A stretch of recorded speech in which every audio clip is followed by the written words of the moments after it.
Olá, internauta. Estamos aqui com mais um programa, Isso é História, e desta vez convidando o professor Homero Costa.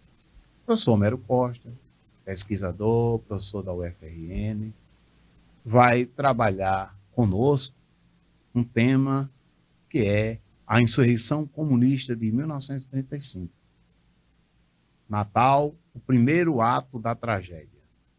Seja muito bem-vindo, professor, e como de costume, eu lanço a você, professor Homero, a pergunta inicial e recorrente. Quem é Homero Costa? Oi, João, eu agradeço o convite para participar desse evento, dessa entrevista, né? Para se referir, né, aos 90 anos da insurreição de 35.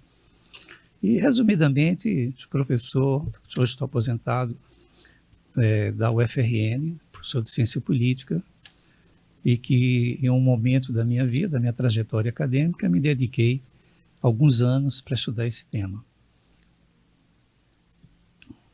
É impossível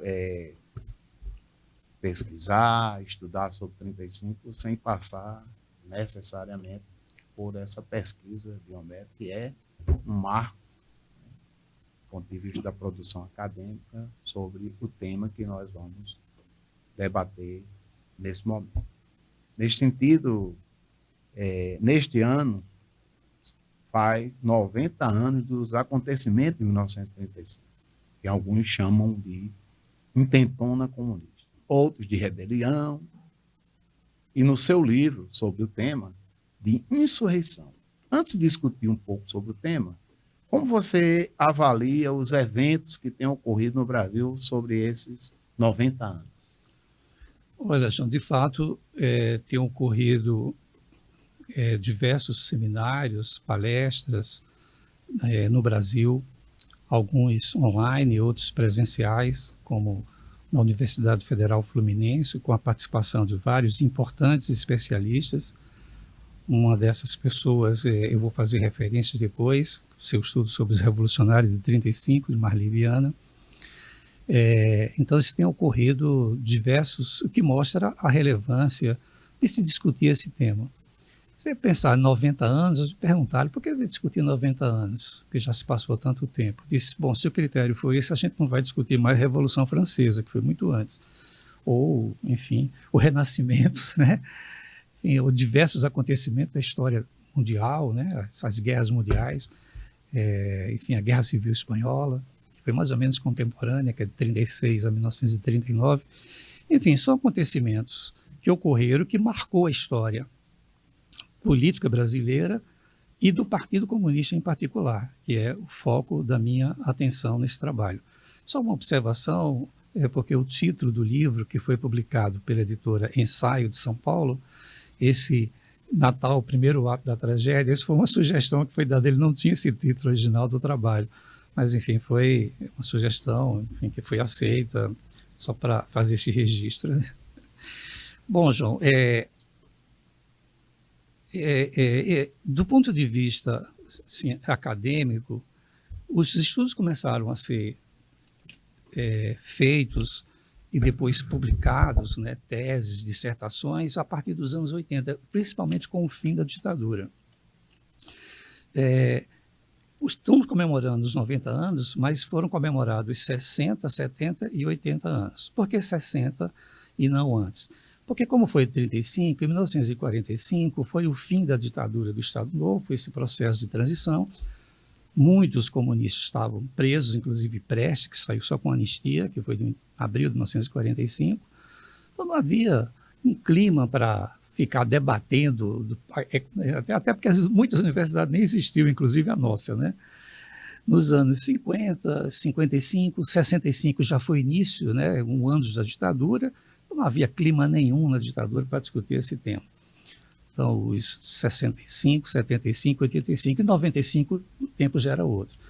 Então, foram organizados seminários, inclusive aqui em Natal, em outros lugares, no Rio de Janeiro, São Paulo, Recife, para discutir esse tema. E, naquele momento, já havia sido publicado alguns livros muito importantes, que eu vou fazer referências aqui, algumas teses acadêmicas importantes, uma do professor Paulo Sérgio Pinheiro e da Marli Viana, né, um de São Paulo, outro do Rio de Janeiro. E em relação a Natal, publiquei, esse livro foi publicado em 1995, então já tinha aí um trabalho acadêmico para discutir especificamente a questão de Natal. Só que não dá para compreender Natal se você não situa ele no contexto mais geral, e foi exatamente isso que eu fui reconstituir a trajetória do Partido Comunista até chegar aos eventos de 35 aqui em Natal. Então isso, o que me chamou a atenção em alguns eventos e alguns que eu vi, palestras, o que me causou certo, não sei, desconforto, mas certa estranheza, foi composição de mesas com pessoas que não conheciam bem o tema, que não eram especialistas, né? Eram pessoas que devem ter lido um ou outro sobre algum autor, não sei se meu livro ou outros, mas que não conhecem, não são pesquisadores do tema, e se arvoraram a discutir esse tema. Quando eu comecei a fazer esse trabalho, isso levou anos, 3, 4 anos pesquisando.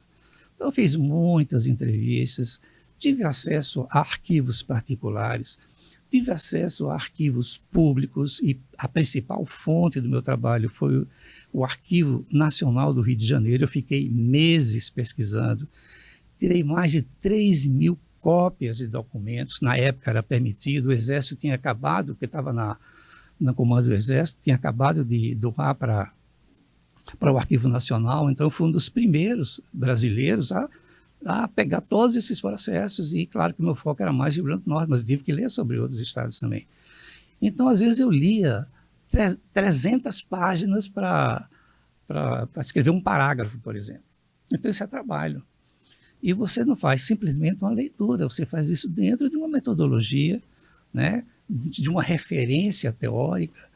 Então, alguém que simplesmente vai dar uma palestra sobre um tema que ele só leu o que os outros disseram, é descomplicado, né? Eu não me arvoraria a participar sobre um tema sobre o qual eu não conheço, né, suficientemente para dar uma palestra. Como analisar, professor, o que ocorreu em novembro de 1935, não apenas aqui em Natal? Qual o contexto desse acontecimento?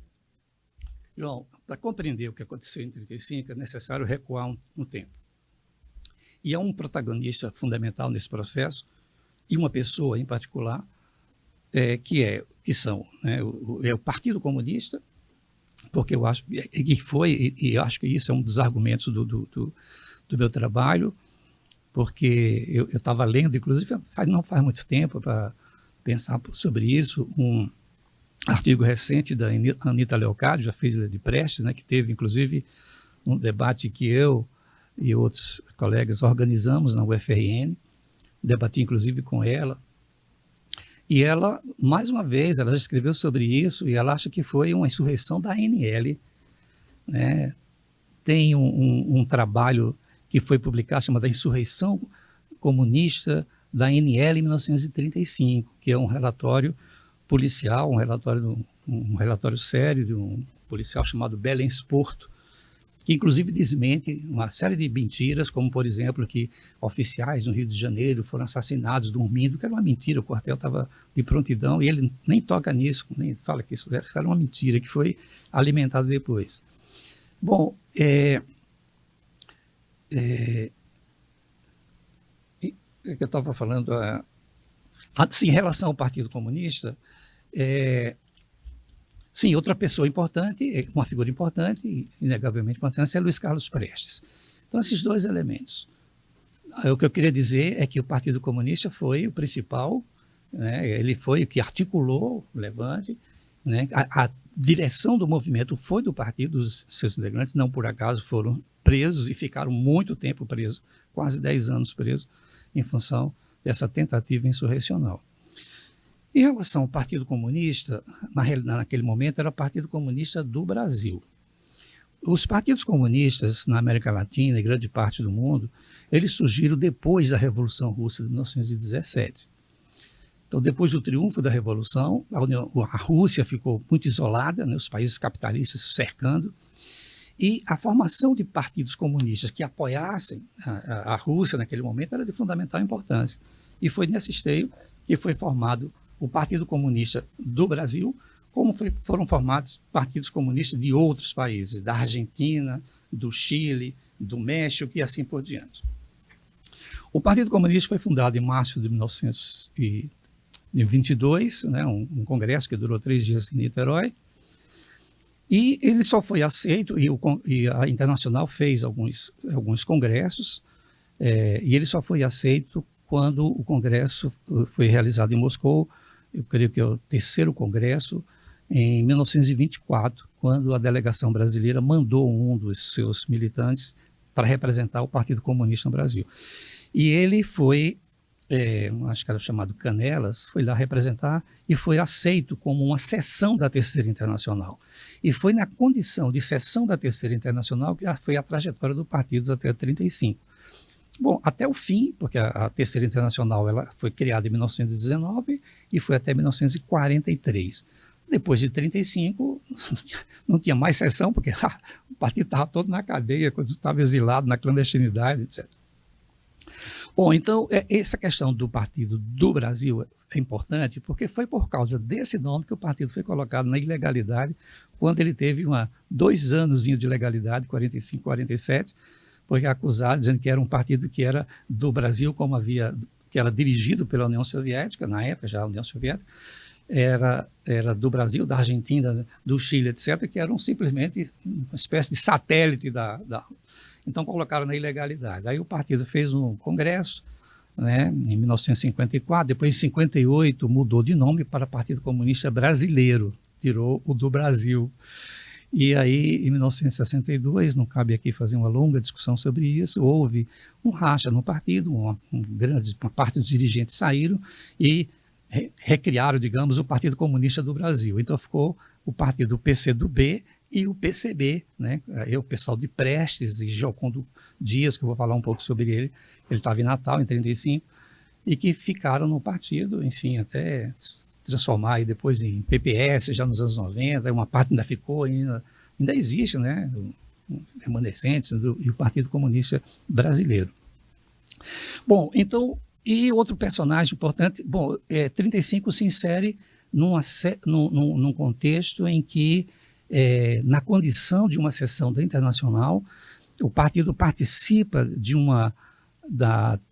congresso que foi realizado em Moscou, e nesse congresso foram definidas algumas estratégias para o mundo. Naquele momento já o nazifascismo já plenamente, né, instalado, né, na Itália em 1922, na Alemanha em 1933, então já tinha aí o nazifascismo já constituído na Alemanha e na Itália, e foram criadas uma perspectiva de frentes populares, né, que se viabilizou no Brasil com a Aliança Nacional Libertadora em 1935.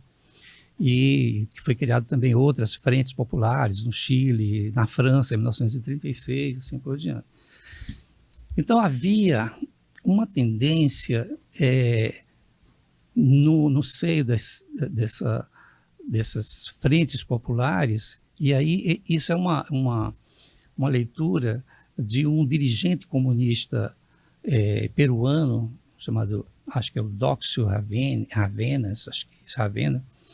Ele publicou seus livros, um livro de memória que está publicado em espanhol, ele era peruano, foi publicado em inglês também, no qual ele disse que houve um congresso, um congresso dos partidos comunistas latino-americanos e do Caribe, em outubro de 1934, na qual o Partido Comunista Brasileiro já tinha ali uma perspectiva insurrecional. Um dos grandes livros sobre 35, eu vou depois divulgar melhor aqui, que é um livro do Paulo Sérgio Pinheiro, chamado Estratégias da Ilusão, a Revolução Mundial e o Brasil, de 1922 a 1935, que é a tese de doutorado dele, foi publicada em livro pela Companhia das Letras, já em 1991. Ele fala essa perspectiva insurrecional que estava presente em alguns setores, inclusive do Partido Comunista. E foi exatamente, e ele vai se referir aos ciclos de rebeliões tenentistas, porque havia tenentes que participaram, não aqui, mas principalmente, né, Rio de Janeiro, mas pouco em Recife, mas havia muitos tenentes que eram do partido, vinculados a Prestes, e que havia essa... Ele considera 35 o último ciclo das rebeliões tenentistas, né, que havia aí uma perspectiva insurrecional que se viabilizou, ou tentou fazer isso em Natal. Eu vou dizer o que aqui aconteceu também, aqui, os problemas que ocorreram. Em relação a Prestes, é importante porque ele é um personagem importante. Quando os insurretos invadiram o 21 Batalhão de Caçadores, que fica onde hoje é o Colégio Winston Churchill, e que prenderam a guarda, disseram: você está preso em nome de Luiz Carlos Prestes. Não era por acaso, ele era, né, o dirigente máximo do partido. Bom, Prestes nasceu no Rio Grande do Sul em 1898. Nos anos 20, ele já na condição de exército acompanhou as duas rebeliões tenentistas que ficaram circunscritas basicamente ao Rio de Janeiro, nos 18 do Forte, e depois a de 24 em São Paulo, teve uma maior amplitude, mas não se espalhou pelo Brasil, que eram movimentos, setores de classe média, né, de tenentes, que estavam indignados com o processo eleitoral, que eram fraudulentos, que era verdade. Tem livros sobre isso, sobre as eleições e fraudes eleitorais de toda a Primeira República, as eleições fraudadas, era uma indignidade, era uma enganação, já se sabia quem seria eleito em todos os estados, né? As elites, os seus representantes, e houve esse movimento que era tentar moralizar o sistema político brasileiro, etc., entre outros fatores, né? Tem estudos específicos sobre o movimento tenentista. Mas Prestes, em 1925, depois dos acontecimentos de São Paulo, Prestes se insurge com seu grupo de militares e que saem, fogem, digamos, do exército e formam o que se chamou depois de Coluna Prestes. Inclusive, esse ano está se comemorando os 100 anos da coluna. Existem vários debates também ocorrendo em várias partes do Brasil sobre os 100 anos da Coluna Prestes. Na realidade, se tornou o nome Coluna Prestes depois, porque a pessoa principal dessa coluna foi comandante da Polícia Militar de São Paulo, chamado Miguel Costa. Muitos acham que devia se chamar Coluna Miguel Costa, porque ele era a pessoa mais importante, porque o contingente, inclusive, de São Paulo, que se encontra com Prestes no Paraná, porque eles se encontram lá para formar a coluna e percorrer o Brasil, ele era uma figura mais importante naquele momento. Mas Prestes foi se tendo maior prominência ao longo da trajetória da coluna. Então, a coluna percorre 25 mil quilômetros pelo Brasil, até fevereiro de 1927, passa, inclusive, aqui pelo Rio Grande do Norte, no município de Luiz Gomes, e um outro município, São Miguel e Luiz Gomes. Tem até também livros sobre isso, né, da passagem da coluna Prestes pelo Rio Grande do Norte. Eles só vêm para o Mato Grosso, vai pelo Piauí, Ceará, Rio Grande do Norte, daqui eles vão. E uma característica dessa coluna foi que eles não tiveram os enfrentamentos, que não foram tantos, mas eles não tiveram nenhuma derrota. Mas o número de pessoas Mas ele não tinha muito sentido. Ele queria, qual é que você queria fazer? Uma revolução no Brasil através de uma coluna? Não dava. Era alertar sobre os graves problemas nacionais, desigualdade, necessidade de uma reforma agrária, enfim. Mas não tinha nenhuma perspectiva insurrecional, não tinha nenhum objetivo de fazer uma revolução no Brasil. E aí ele sai, em fevereiro de 1927, pela Bolívia. Eu não queria me estender muito, porque é muita coisa para dizer, mas eu vou tentar fazer uma síntese. Ele sai na Bolívia, com um pouco, bem menos, nem 10% dos que saíram inicialmente, né, do Paraná para percorrer o Brasil, esses pouco mais de 25 mil quilômetros. E Prestes, e aí a situação dos militares que estavam com ele, não dava para voltar, já era o governo de Washington Luiz. Então muitos ficaram exilados, foram para alguns países aqui latino-americanos, e Prestes ficou um tempo na Bolívia, depois ele foi para Buenos Aires. O Buenos Aires já tinha um partido comunista, que era o Partido Comunista que foi fundado também como o Brasil, na década de 20, mas ele não teve uma relação muito próxima, naquele momento, com o Partido Comunista argentino. Ele se declara revolucionário. Em 1930, ele cria uma Liga de Ação Revolucionária, mas não teve muito êxito, né, porque não tinha sentido você fazer uma Liga de Ação Revolucionária no exílio. Como é que você ia mobilizar no Brasil? Mas ele criou, lançou um manifesto e tal. Mas o Partido Comunista, assim, e chamaram o movimento de outubro, né, que foi a Revolução de 1930, de 3 de outubro de 1930, Vargas se tornou presidente provisório, depois ficou 15 anos no poder. Houve um convite, como era próximo ali no Rio Grande do Sul, a Prestes para dirigir militarmente a Revolução de 30, e ele não aceitou. Ele disse, isso aqui não é um movimento que eu concordo. Foi chamado Góes Monteiro, que era um alagoano que estava servindo no Rio Grande do Sul, ele aceitou, acho que na época era tenente, depois se tornou uma das figuras mais importantes do Exército Brasileiro. Então Góes Monteiro aceitou e Prestes se declarou revolucionário e que não aceitava, e também ele não era aceito pelo Partido Comunista. Naquele momento havia o que alguns analistas, historiadores, chamam de obreirização do partido. Os partidos só aceitavam, na sua direção, trabalhadores. Então, os intelectuais foram expulsos dos partidos. Leôncio Basbaum, né, um autor muito importante, né, sugiro leitura de seus livros, né, ele escrevia muito bem, a História Sincera da República, em 4 volumes. Ele tem vários livros, né, Alienação e Humanismo.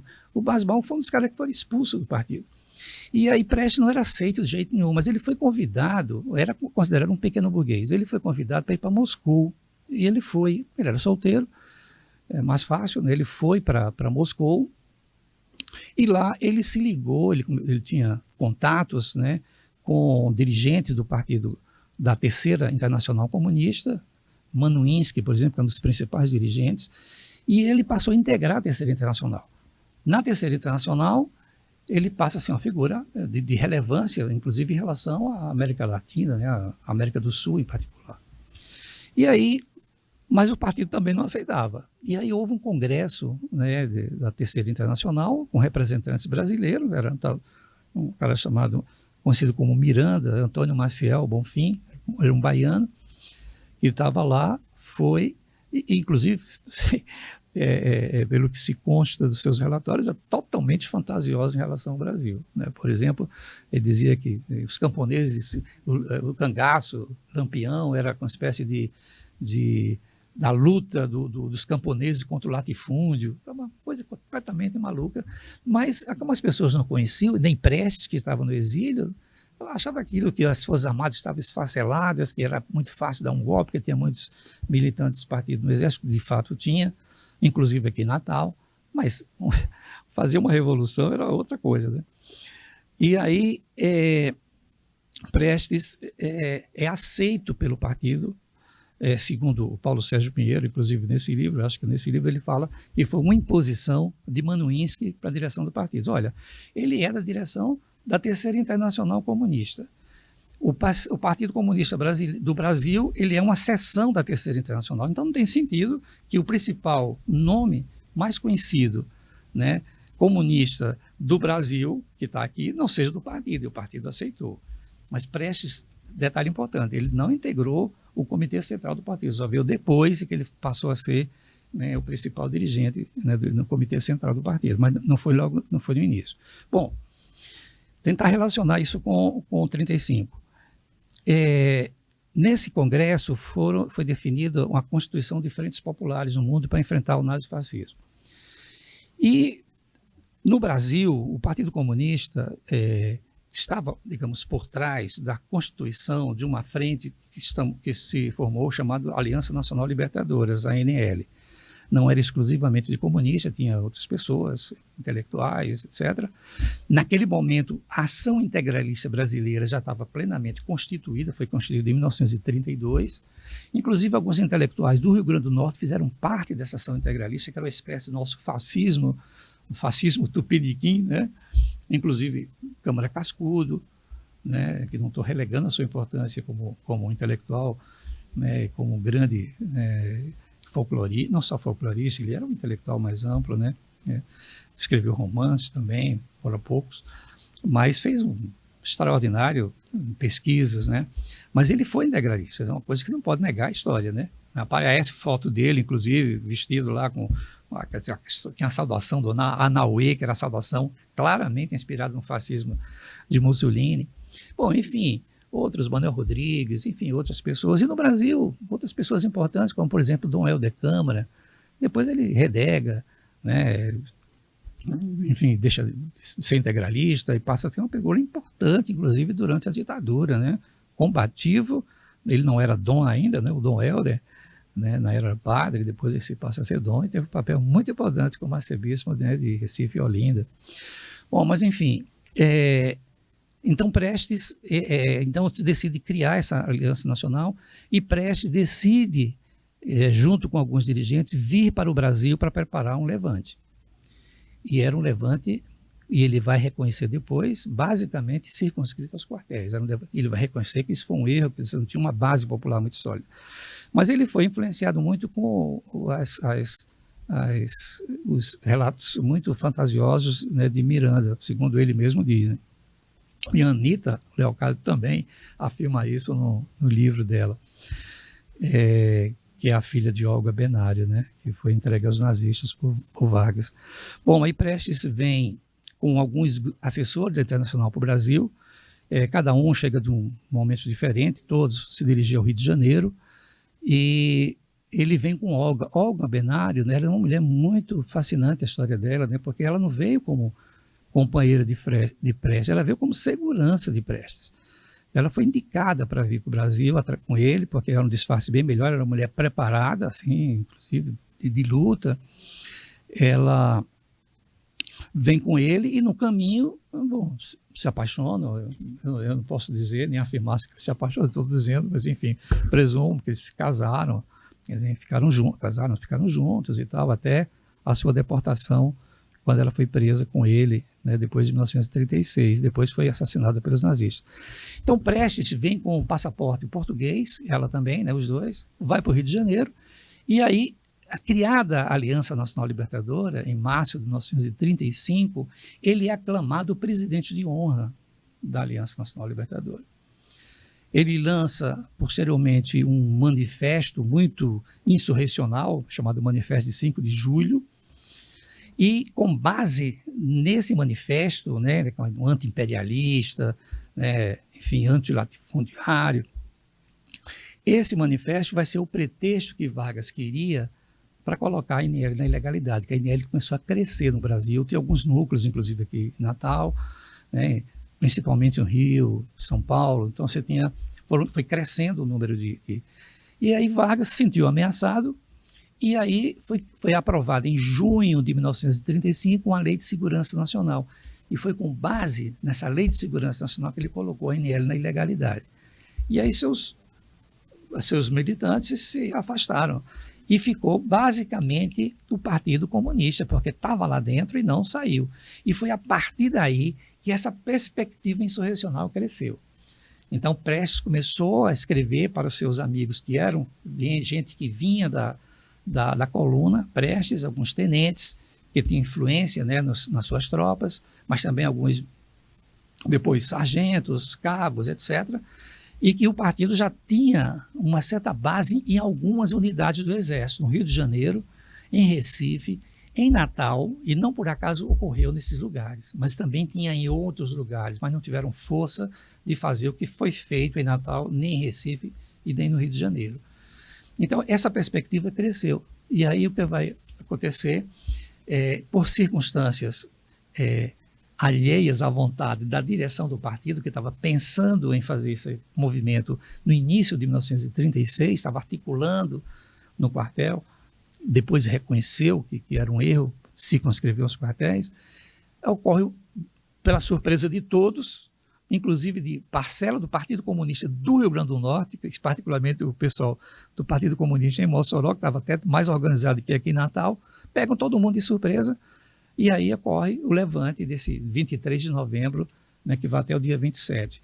E aí eu tento explicar o que foi feito por que aconteceu isso em 35, naquele novembro, por quê, naquela data específica. Acho que eu já falei muito, né? Nada, rapaz. É privilégio assistir essa aula aqui em loco. Então, o que ocorre no dia 23 de novembro de 1935, no 21º Batalhão, em Natal? era parte de uma articulação nacional, mas o que explica, então, esse levante aqui? O 21º Batalhão de Caçadores, ele era originário, estava aquartelado em Recife, onde fica a 7ª Região Militar. E, em função de uma série, naquele momento, você tinha, inclusive, coisas curiosas, tinha greves, eles participavam de manifestações, era uma confusão danada. E esse batalhão, ele se envolveu num processo, tem até um livro chamado A Rebelião Traída, uma coisa assim sobre o 21BC. Sei que uma rebelião que ocorreu em Recife, eles foram para a rua, houve enfrentamento com a polícia e tal, e esse batalhão, ele foi, o exército conseguiu controlar, e ele foi transferido, ele andou, foi para as fronteiras do Brasil, se não me engano, com a Venezuela, foi lá para longe. E aí, esse pessoal que estava nesse 21BC estava lá no Giocondo Dias, que depois se tornou cabo e que teve um papel aqui na insurreição em 35 em Natal.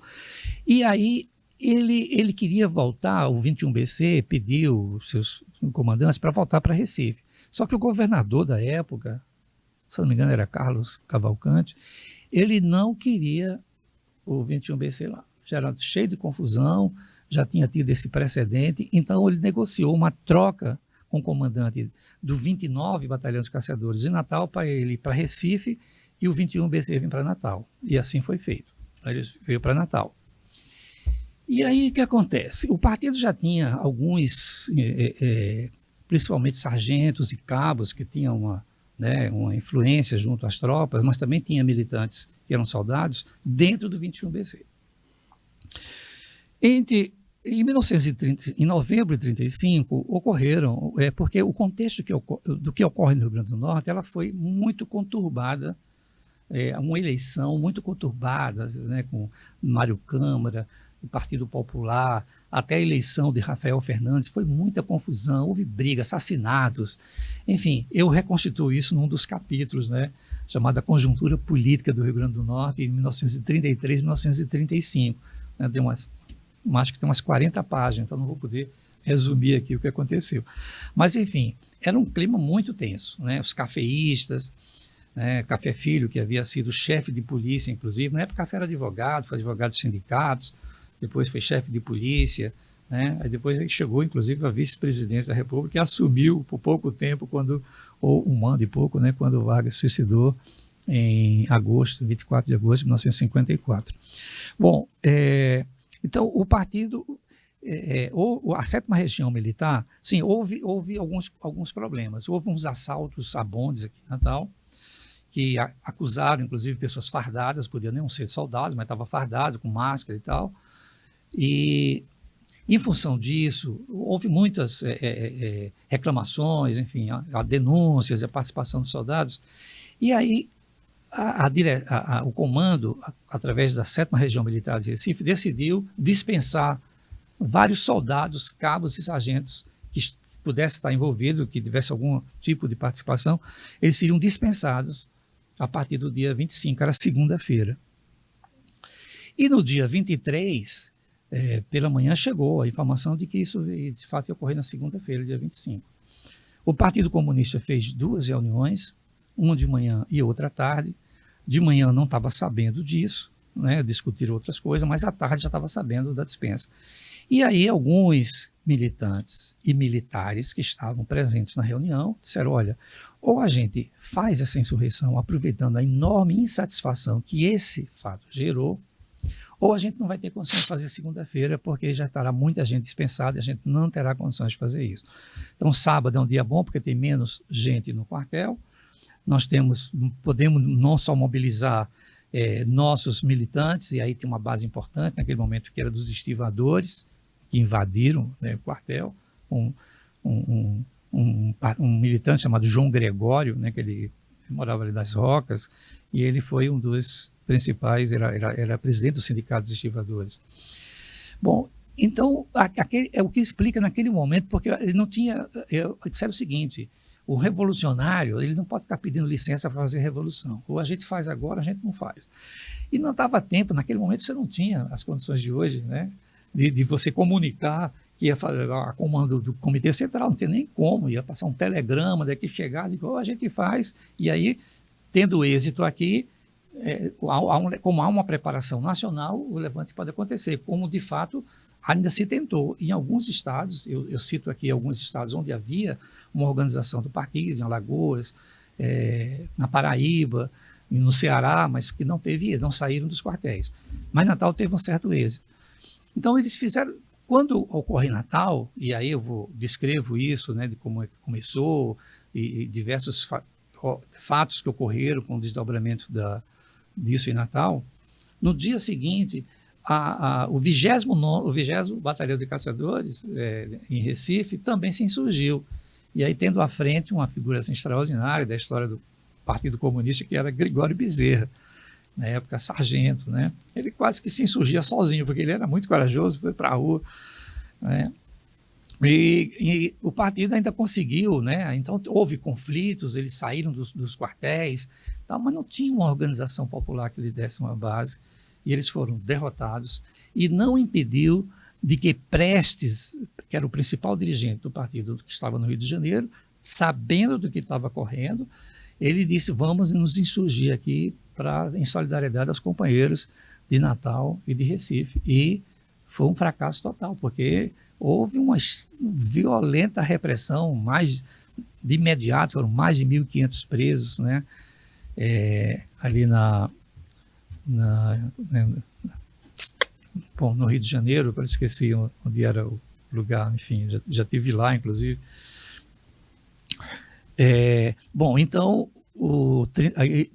aconteceu em Natal, ainda conseguiu ficar um pouco os dias no poder, foram tomadas diversas medidas, né? Então, entre elas, você tinha um avião que estava estacionado onde é hoje, não sei se ainda é o Aeroclube, que era o nosso aeroporto, tinha um avião lá, e elaboraram um panfleto, soltaram, né, pela cidade, o avião, soltaram presos, tinham acho que 68 presos na cadeia, que era onde hoje é o Centro de Turismo, algumas medidas como baixar o preço do bonde, também teve a expropriação, que eles chamavam do Banco do Brasil, pegavam muito dinheiro da recebedoria de rendas do Estado.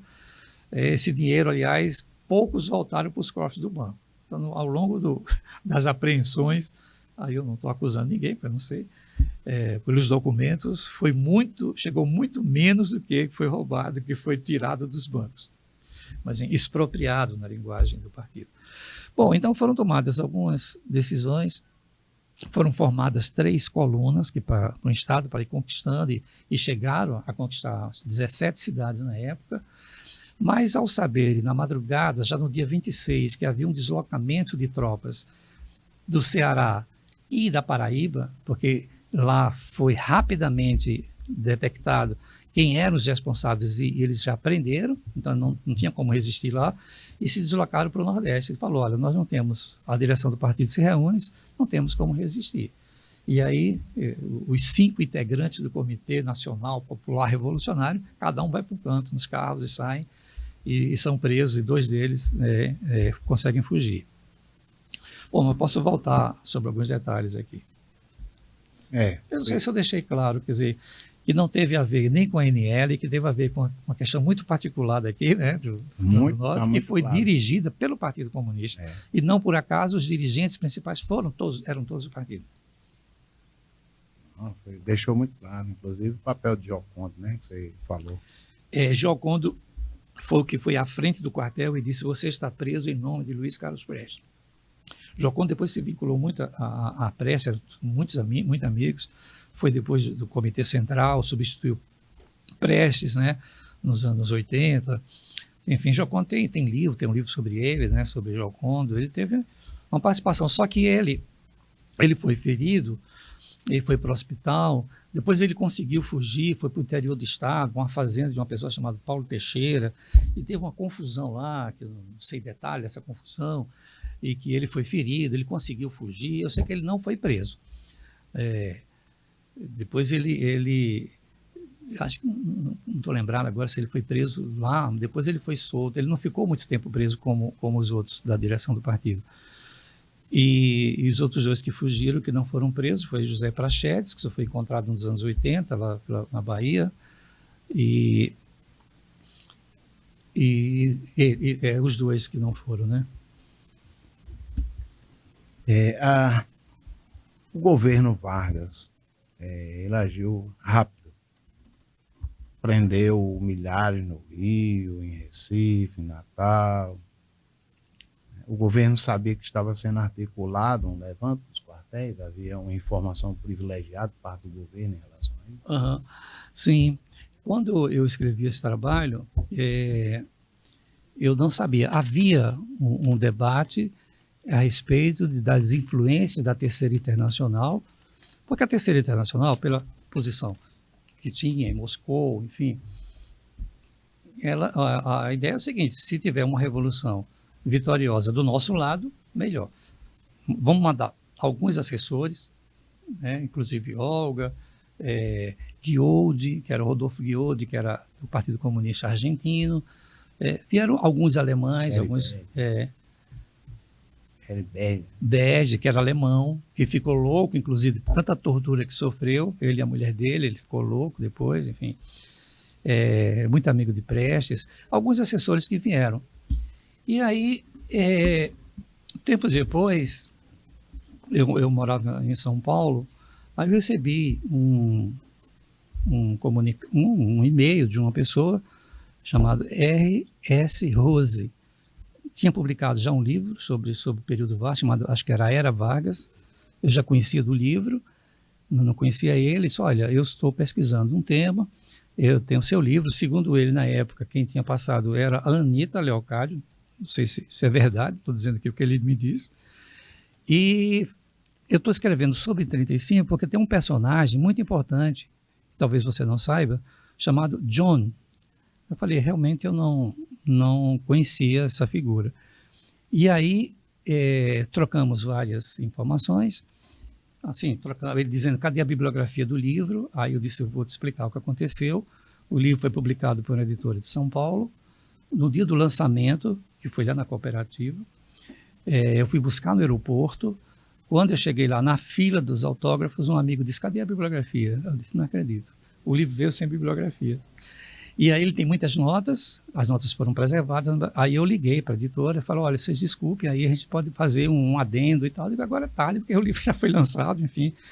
Mas eu quero dizer que esse livro foi publicado pela editora da UFRN em 1995, e-book, está disponível gratuitamente, é só colocar lá se está Insurreição Comunista 35, não sei se Homero Costa, você localiza gratuitamente. E está lá a bibliografia.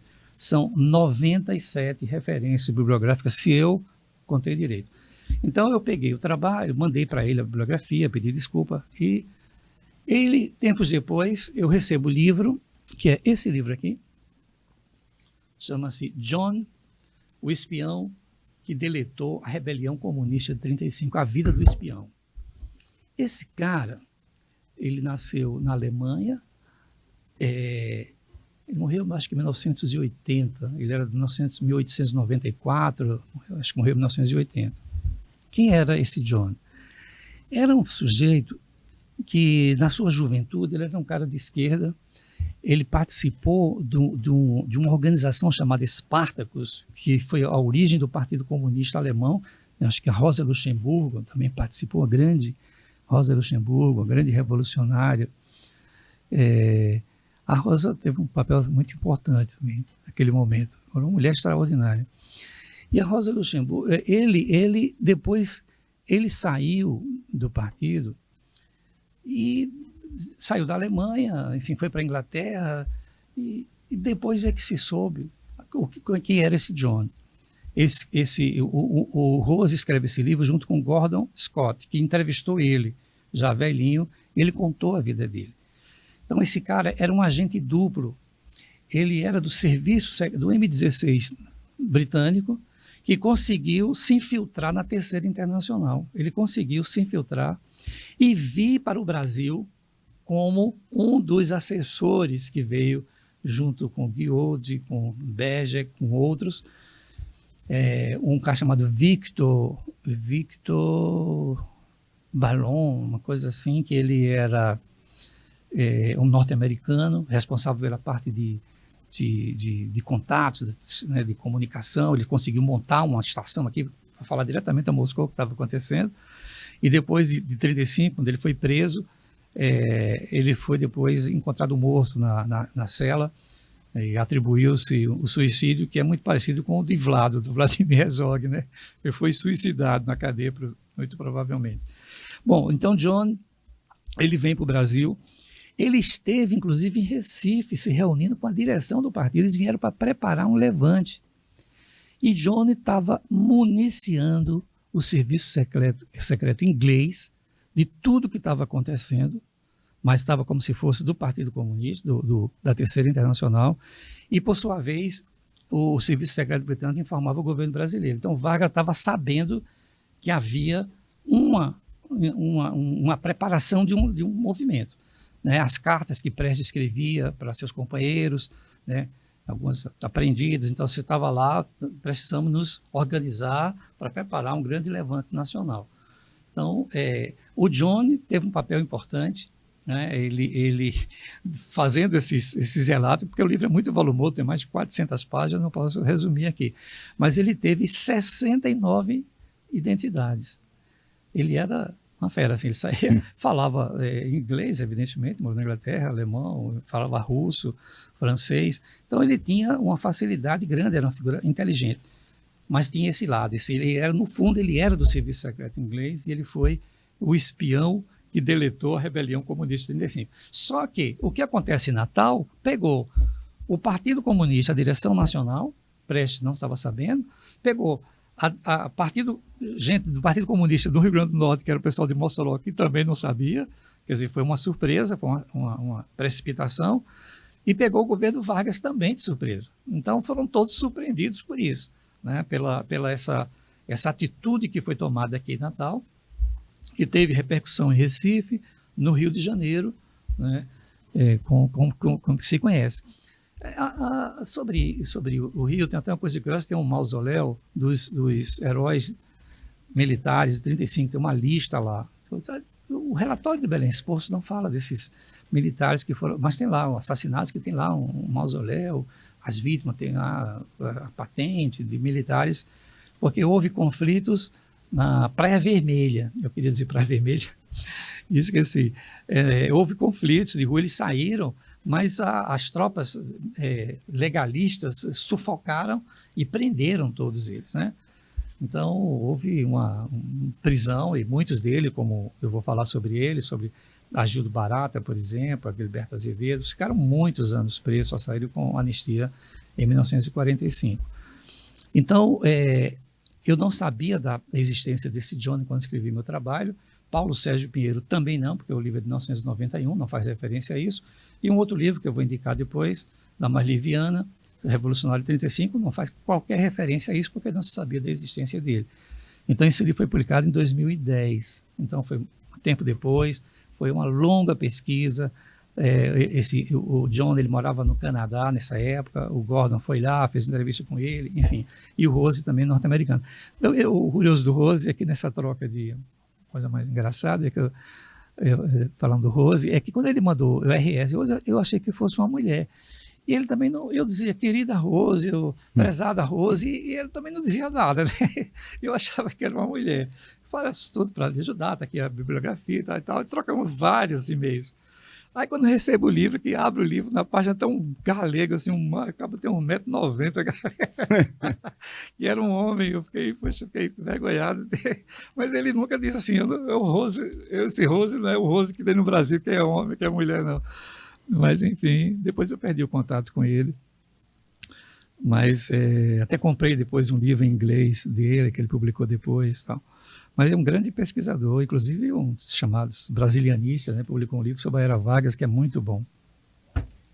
Por que o novembro de 1935 é uma data tão significativa, importante para o Exército Brasileiro? Primeiro porque o Exército considera 1935 como uma traição, né? Foram militares dentro do próprio quartel. Havia greves, é impossível se imaginar greve depois, né, dentro das Forças Armadas. Uma célula comunista no Exército em particular, que a Força Armada era e é a mais importante, né? Assim, a maior, com maiores efetivos, etc.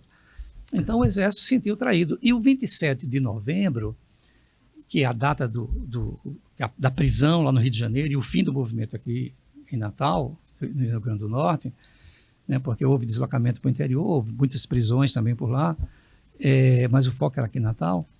O 27 de novembro passou a ser uma das datas mais importantes das Forças Armadas, uma espécie de Dia Nacional do Anticomunismo. Então, o anticomunismo foi muito presente nos primeiros anos, né, principalmente nas ditaduras do Estado Novo e depois na ditadura militar, de 64, 85, era uma data de ocasião para discursos anticomunistas, né, e se lembrar de companheiros que foram mortos, assassinados, mortos, dormindo, que era uma mentira, né. Algumas dessas aí, algumas afirmativas eram claramente mentirosas, porque não foi comprovado, como eu já falei aqui, do relatório policial do Belém Sporto não fala sobre isso, né? Portanto, essa data passou a ser uma data muito importante, né? Então, sempre lembrar de 35, tem um livro chamado Lembrai-vos de 35, é um livro de um militar, tem livros de generais, chamado Intentona Comunista de 35, acho que era um general Aragão, tem outros livros, Muricy, que esteve aqui, inclusive no Rio Grande do Norte, acho que serviu aqui, general Muricy, enfim, teve toda esse tema tocou fundo nas Forças Armadas, né? Uma coisa interessante em 35 em relação à ditadura do Estado Novo, porque Vargas usou como pretexto, né, foi criado um tal de plano Cohen, que era um plano mentiroso, né, que eram judeus que estavam articulando, que ia matar autoridades e tal e tal. Esse foi elaborado, depois se soube, na época ele não era general, ele era tenente, chamado Olímpio Mourão, que foi o cara que iniciou, que partiu com 64, ele saiu lá de Juiz de Fora, foi para o Rio de Janeiro, e foi o início, né, do golpe 64. Ele já era um golpista histórico, né, 37, então usou como um pretexto. Olha, eles estão querendo nos matar, eles já tentaram, e agora esse atentado vai ocorrer e tal, e justificou o fechamento do regime, a instauração de uma ditadura chamada Estado Novo, que durou de novembro de 1935 até outubro de 1945. 37. Outubro de 37 até novembro de 1945, né, com a destituição de Vargas, inclusive, entre eles, o Góes Monteiro, né, que era um dos principais importante dirigente do Exército Brasileiro. Ele foi um dos, né, que impôs a renúncia de Vargas, não renúncia, né, depuseram Vargas. Depois Vargas se candidata, em 46 é eleito senador, vai para o Rio Grande do Sul, depois volta a se candidato e é eleito presidente da República em 1950. O que você considera como mais significativo em termos de bibliografia sobre o tema? Olha, eu fiz uma referência aqui a esse John, porque quando eu escrevi meu trabalho, eu coloquei na bibliografia que está na editora da UFRN, que é de 2015, porque já estava publicado o livro, então eu acrescentei, não é do original, né? Que não era desse livro aqui, que não tinha, pelas razões que eu expus, ele não teve, a bibliografia foi uma falha da editora, mas foi de certa forma corrigida, né, nessa edição da UFRN, e está, como eu já disse, gratuitamente acessível. Bom, eu acho que o principal livro, o livro que eu acho mais importante sobre 35, é desse do Paulo Sérgio Pinheiro, que é esse aqui, Estratégias da Ilusão, publicado, A Revolução Mundial e o Brasil, publicado em 1991 pela Companhia das Letras. Paulo Sérgio Pinheiro, professor, ele foi professor da USP, foi professor da Unicamp, na época que eu estudei na Unicamp, ele era professor, assisti a aula dele, era um professor muito brilhante. E essa pesquisa, Paulo Sérgio, ele morou na França, também nos Estados Unidos, então ele conhecia não só inglês e francês, mas ele tem acesso a fontes que eu, evidentemente, não tive. A fonte principal do meu trabalho foi o arquivo do Tribunal de Segurança Nacional do Rio de Janeiro. Então eu pesquisei, fiquei meses pesquisando lá, eu já falei aqui, né, mais de 3.000 cópias que eu tirei dos documentos, doei uma parte até para o Instituto Histórico e Geográfico daqui, tempos depois. Então, essa foi minha fonte principal, né? Eu fiz entrevistas, li, faço referência ao livro do Paulo Sérgio Pinheiro.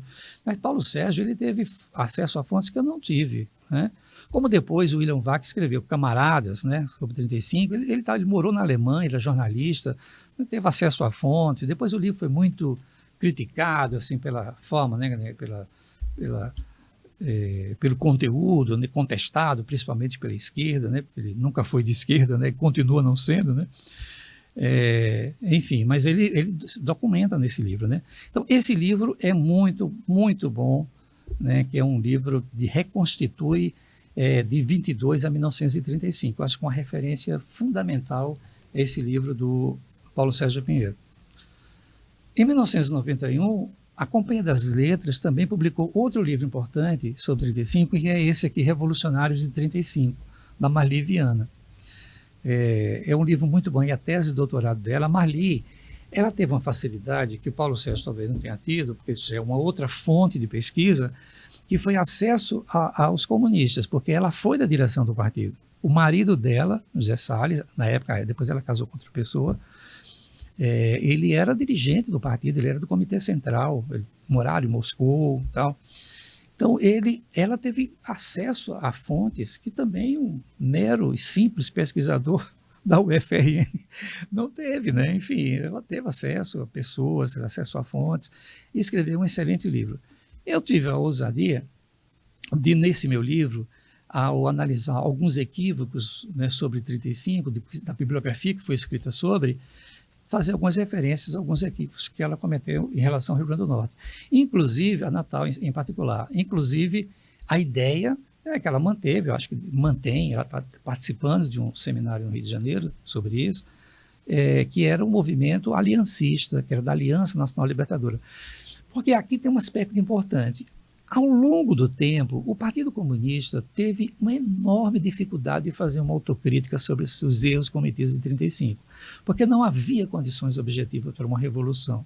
Foi tentado, louve-se, digamos, reconheça-se, né, a ousadia, a coragem, enfim, o idealismo daqueles que tentaram, mas não havia condições objetivas para uma revolução no Brasil naquele momento.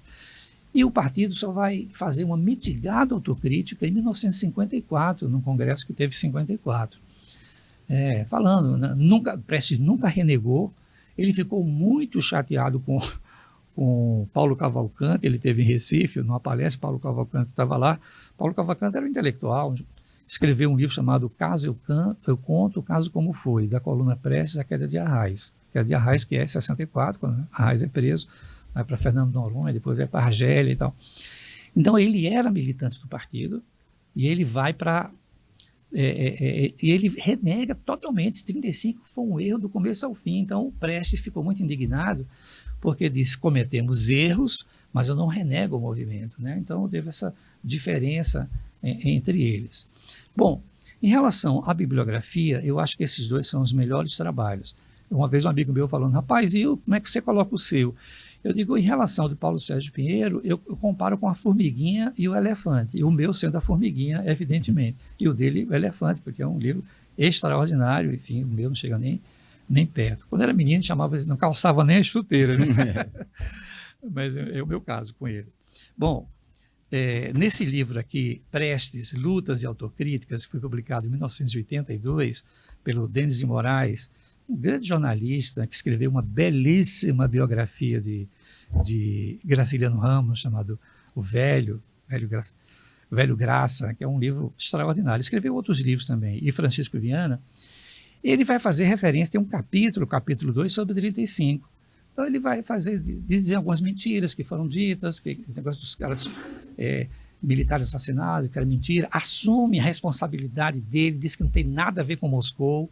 Aquilo foi nossa direção, fomos nós que decidimos, enfim, e não renego o que aconteceu. Reconheço que houve um erro, então ele vai falar sobre isso. Vai falar sobre Baron, acho que é Alain Baron, que depois achavam que eram pessoas que estavam infiltradas, porque havia infiltrado. Quem estava infiltrado era Johnny, que ele não fala sobre isso, porque ele nem sabia. Depois que foi descoberto esse Johnny. Mas o Alain foi assassinado na cadeia, não por acaso, né? Teve um deles que conseguiu fugir, eu não estou lembrado aqui exatamente quem, Aí atribui-se a ele, essa pessoa que não sofreu torturas e ter fugido, como ter sido facilitada, ele que tinha deletado. Mas quem delatou mesmo foi esse Johnny.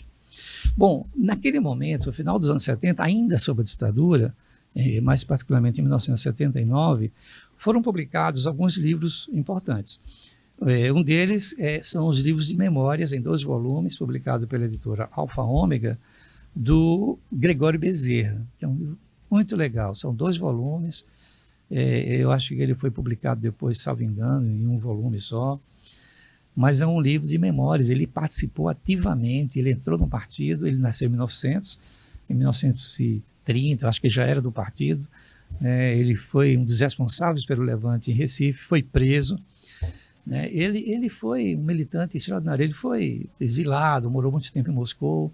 Quando ele voltou para o Brasil, já nas vésperas de 64, ele participou, inclusive, desse processo de resistência, né, de apoio ao governo de João Goulart, etc. Quando ele foi preso, que aconteceu a prisão em Recife, na repressão em Recife, prenderam o Gregório, ele estava com 64 anos na época, né, ele nasceu em 1900, e ele foi amarrado e arrastado num jipe pelas ruas, Casa Forte, por um coronel. Curioso, um jornalista escreveu uma crônica sobre a Casa Forte, e aí disse que foi passando e viu um velhinho, todo simpático, assim, uma cadeira de rodas, uma empregada sorridente, conversando com as pessoas. Ele olhou bem, disse, foi o cara que prendeu Gregório Bezerra. Foi exatamente esse velhinho monstro que fez essa atrocidade e que hoje está aí, né, inutilizado, enfim. É uma crônica bem bonita de um jornalista pernambucano. Bom, e outro livro que eu acho importante é de Agildo Barata, chamado Vida de um Revolucionário. Agildo Barata participou ativamente desse movimento lá no Rio de Janeiro, no 3º Regimento de Infantaria do Rio de Janeiro. Foi preso, ficou até a anistia, e é curioso, porque havia ainda a possibilidade de pedir habeas corpus, nunca foi concedido, inclusive para os do Rio Grande do Norte. Ficaram presos até a anistia, eles não concediam, né?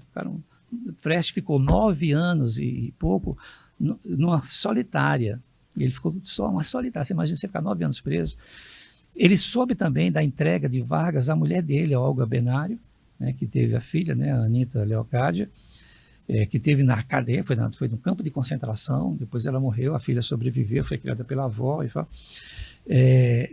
e Prestes, esse sofrimento todo, né, agora Prestes, como era uma pessoa conhecida, não houve nele, em particular, torturas, né, mas ele ficou numa solitária, saiu. Depois ele se tornou, inclusive, foi eleito senador com a legalidade do partido. Depois o partido foi cassado em 1947, exatamente aquele nomezinho lá, o do Partido do Brasil. Bom, Agildo Barata, ele escreve suas memórias, ele participou ativamente. Tem uma foto, inclusive, de um grupo de militares, que ele está no meio, que não dá para ver, mas ele é um dos que foram fotografados, né? Mas era uma pessoa muito corajosa. Ele é o pai do Agildo Ribeiro, aquele grande comediante, né, que foi, né? E esse livro é uma referência, editado pela editora Alfa Ômega, né, que publicou muitos livros, né, autores comunistas, de esquerda, inclusive ia publicar esse meu livro sobre 35. Era o editor, o dono era um pernambucano chamado Fernando Magariello. Eu estive lá, ele ficou inclusive com as fotografias que eu levei, e aí depois eu recebi uma simpaticíssima carta do Chazin, que era o dono da editora Insights, vamos publicar por aqui. Eu tinha estudado com uma pessoa na Unicamp, que estava trabalhando na Ensaio, que sabia e tal, e eu terminei indo para Ensaio, que também publicou muitos livros também de clássicos do marxismo e tal, né? Bom, e um outro livro que eu acho importante, porque é uma figura extraordinária, chamada-se Apolônio de Carvalho. Eu tive assim, o prazer de conhecê-lo, ele já velhinho. Ele ficou muito relutante de falar sobre 35, ele participou, ele conseguiu fugir, ele não foi preso na época, ele foi preso e barbaramente torturado em 64, mas nesse período ele conseguiu ir para a Espanha, e ele participou lá ativamente ao lado dos republicanos, né?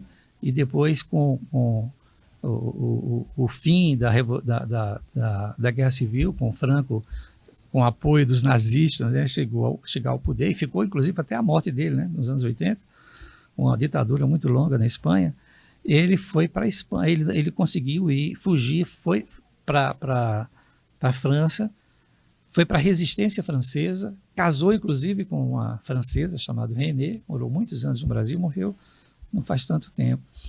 E o Apolônio, ele se tornou uma figura lendária, ele foi condecorado como herói da resistência, deram uma patente a ele, não sei se, não lembro assim exatamente, coronel e tal. E ele escreve Vale a Pena Sonhar, um belíssimo livro do Apolônio de Carvalho, que são as suas memórias, em que ele fala também sobre 35. Bom, nesse livro, que foi editado pelo FRN, que tá disponível em e-book, tem uma extensa bibliografia, são 97 referências bibliográficas. Quem tiver interesse, é possível que tenha surgido outros livros, né, publicados depois, ou que eu não tive acesso, que eu não conhecia, e pode ser acrescentado ao conjunto de obras que eu estou citando. Não tenho condições, né, enfim, de falar de tudo, todos os livros, eu citei alguns que eu lembrei aqui. É impressionante, o tempo voou.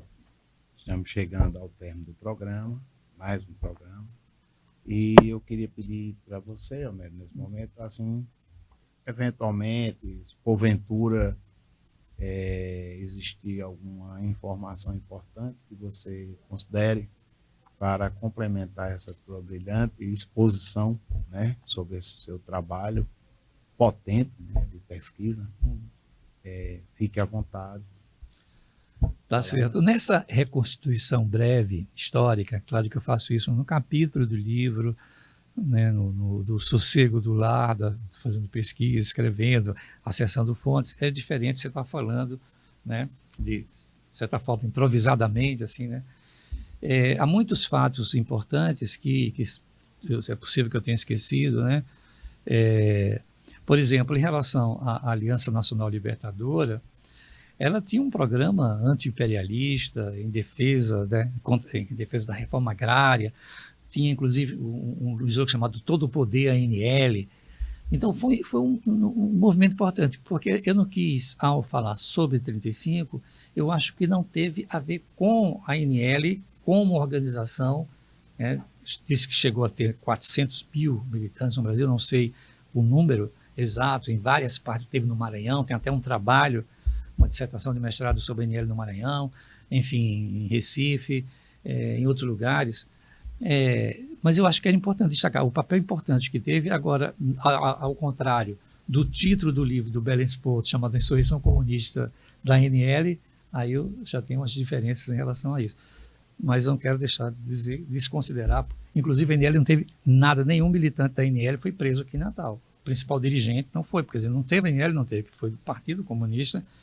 Eu acho que isso é talvez uma diferença em relação a algumas análises, alguns escritos, né, como, por exemplo, o da Anita Leocádio, né, que ela publicou, se referindo à insurreição aliancista, né, tal. Então, é isso. No mais, eu agradecer, peço desculpa se me estendi muito, mas bem menos do que o tema sugere, porque tem muita coisa para ser dita, e poderia eventualmente se desdobrar em outro mais específico, assim, para falar um pouco mais sobre isso. Eu não falei muito sobre, enfim, alguns detalhes sobre 35 em Natal especificamente, mas está lá no livro, quem tiver interesse, consulte, e se tiver dúvidas, enfim, eu estou aberto, e se tiver críticas, enfim, eu só não quero que mande muito desaforo para mim, né? Pois bem, ficamos aqui com mais uma edição do programa Isso é História.